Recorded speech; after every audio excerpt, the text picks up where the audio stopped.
time has come to paint some Blood Bowl ogres, mainly because I got the question how to paint skin with the airbrush. So a little bit of talk before we get into it about airbrushing skin is that I found it's kind of tricky to get it to look natural when you airbrush the skin, since there's so many small details that needs to have the right amount of color in them for, let's say, shades and highlight tones.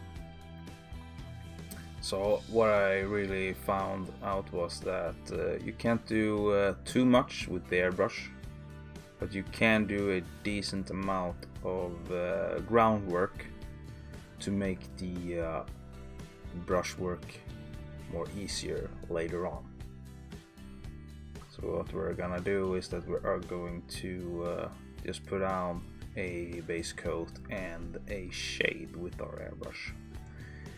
But the shade is really important, and what kind of color you choose for the shade really matters throughout the whole skin tone when it's finished. So let's get started. So what I'm thinking is that I will put down a base coat on the entire model, on the skin of course, but it's gonna get to all the other details as well. That's what airbrushing does. And then do some shades.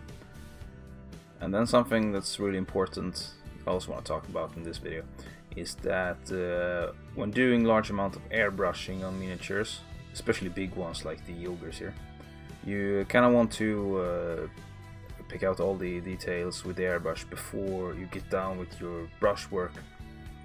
So therefore I'm first off going to paint all the skin, because that's the biggest detail on the model, and the one that needs most sloppiest shade work. That means the shade is gonna get everywhere, so you can't really be precise. But for the black armor parts and the white pants, you can paint them out, the base coat, with the brush, and then I can go in with a very precise and detailed airbrushing without getting any paint on his skin. And that's kind of a way to break it all down to get as much airbrushing as you want before you get in with the brush, to save you a lot of time and get some good transitions. So I'm going to start off with some beige red. This is going to be our base coat.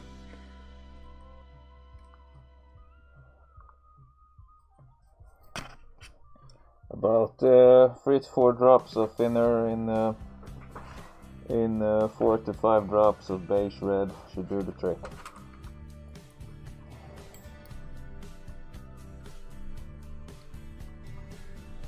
We don't want it too thin, because then we'll have to paint in many layers.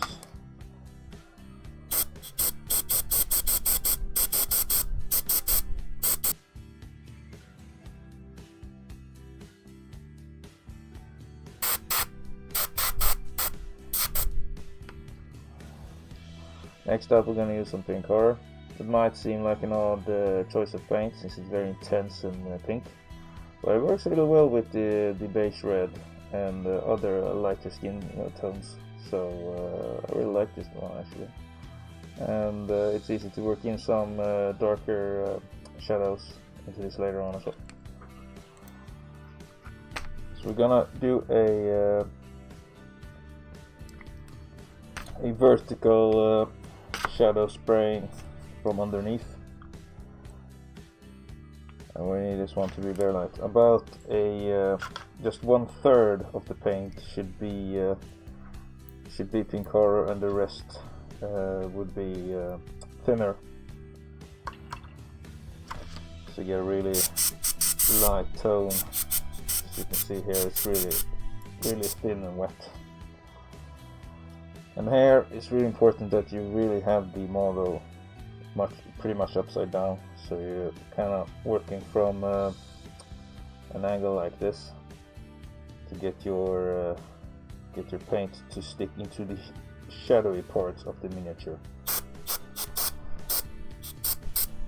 And don't go overboard with the with the pink, since that will change the overall skin tone of the mini and you won't get the result.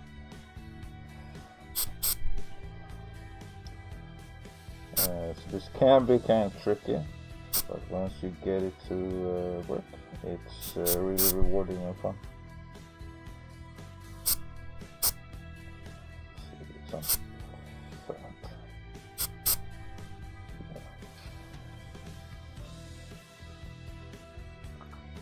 So something like this.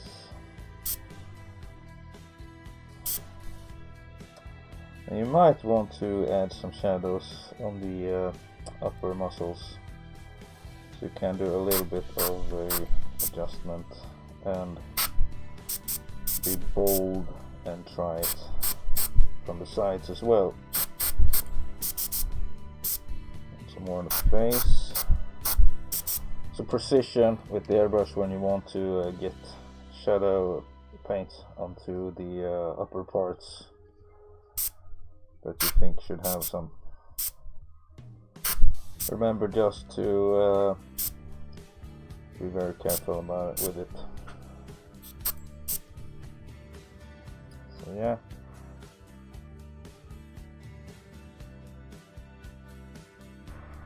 So I will work with the brush from here, but as you can see we got some really nice shadows going on with the airbrush. So we got most of the skin painted with the airbrush. So you could just throw down a shadow now with your brush and call the skin pretty much finished, if you just want a basic tabletop miniature that you want to play with.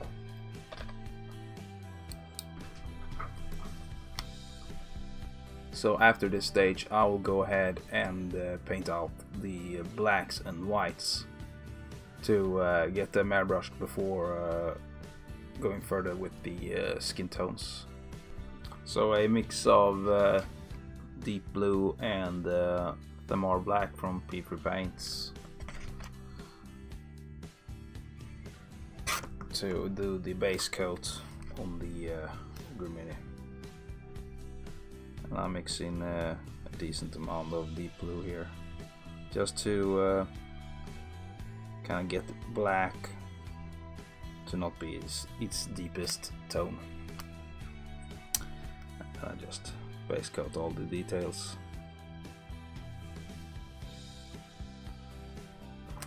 And for the white I'll do a base coat of field grey and medium sea grey, just to get some interesting depth into the white.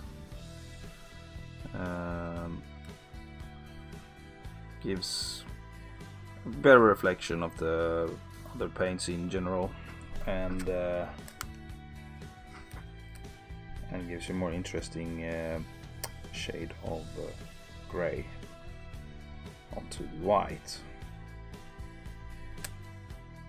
So you can change up how dark you want this to be by adding darker greys or more intense greens, or whatever you like. I'm gonna start by airbrushing the white, and with that I'm going to use some sky grey. This is a very close to white grey, but still not white. And the black I will airbrush the very last, since that is where I need most precision, so I will get the least stain of paint onto other details. When airbrushing the white you can get some on your skin. Just be careful to not get too much, because when we go in there with brush later on we can cover it up with our shades and the highlights, hopefully. And it's alright to go back with a little bit of base red to fix some of those mistakes. But I won't airbrush the upper line of the pants here, for example. That will just be highlighted by brush later. So you don't have to airbrush all the details. You can just focus on the bigger, larger areas, and just be generally careful not to get too much paint onto your skin. 1 drop of sky gray to 1 drop of thinner, and then I will add 1 drop of flow improver for each drop of thinner as well, to give a nice consistency to the paint so that I get more control over it and we don't get grains everywhere from the airbrush bursts. That's the last thing we want. Alright, we got pretty good. So I want to leave the shadows visible, so therefore I have to airbrush from above to sort of preserve some of the shadow to reuse later on.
As you can see, we got some white onto the skin here, and this is easily covered up later on with shades and the highlights that's going to be applied. So no need to worry about that. So the white is now painted. So focus on the middle of the detail and leave all the areas that's closer to the skin unairbrushed. And you will get away with airbrushing without masking.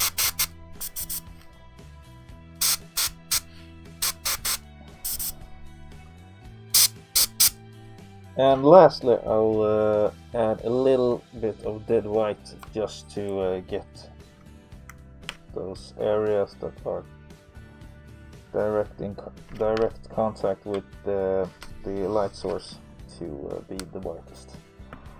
This will get diluted a little bit with the other paints, so when we're highlighting with some pure white, it will still be brighter than the dead white.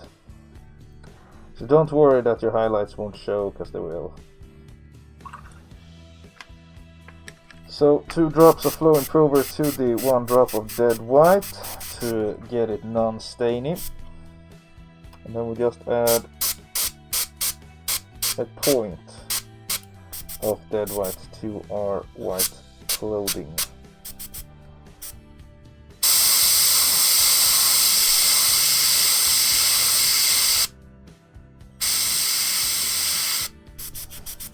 And carefully apply it, because it's a very, very thin paint at the moment, so it can be very, very runny.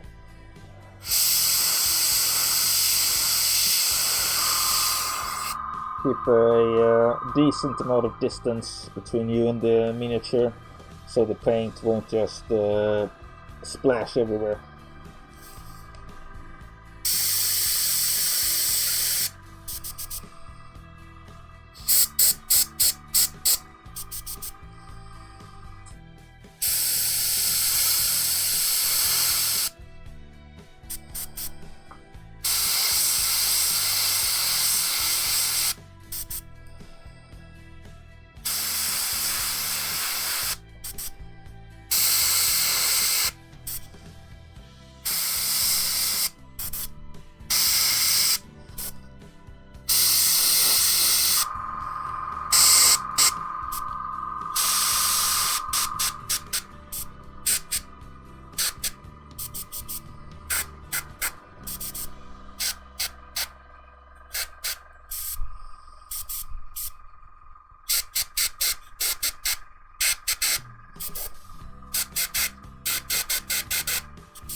the white airbrush out, and this doesn't look like much until you start painting out all the shades and the highlights with brush. So next up we'll do the black, and you're probably already familiar how I paint black. I have shown you in I think 2 or 3 videos already. But this way of painting black is mostly the same, but with different colors. Graphene gray I have used before, and this will be the first highlight to the black. But then I have chosen to work with the blue paint to sort of get the more colory tone to the black, and makes it a little bit more interesting as well.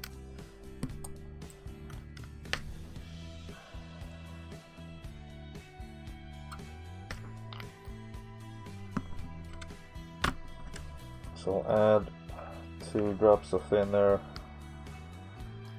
so 1 drop of thinner for every drop of paint. That's usually my go-to mix. And 1 drop of flow improver for each drop as well. The flow improver depends on the paint you use, so you have to feel your way towards every paint. I can't guarantee that 1 drop each time will work, because paints have different consistencies, even if they are the same paint sometimes. So we'll choose a 2-point highlight. That 1 highlight comes here and 1 highlight comes here to our shoulder pad.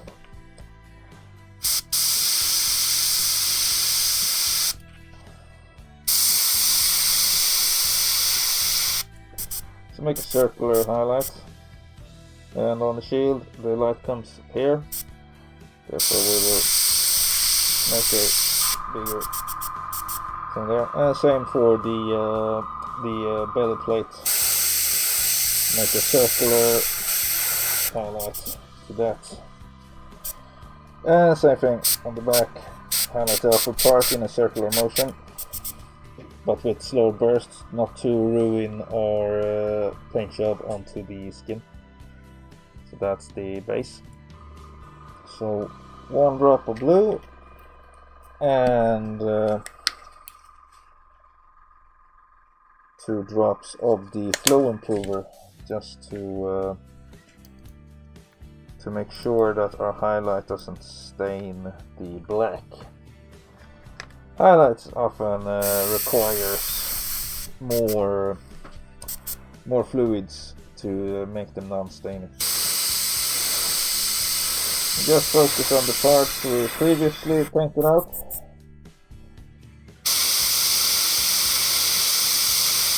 And what the blue does is that it gives the black a little bit more of a intense color tone in a cartoony way, I think.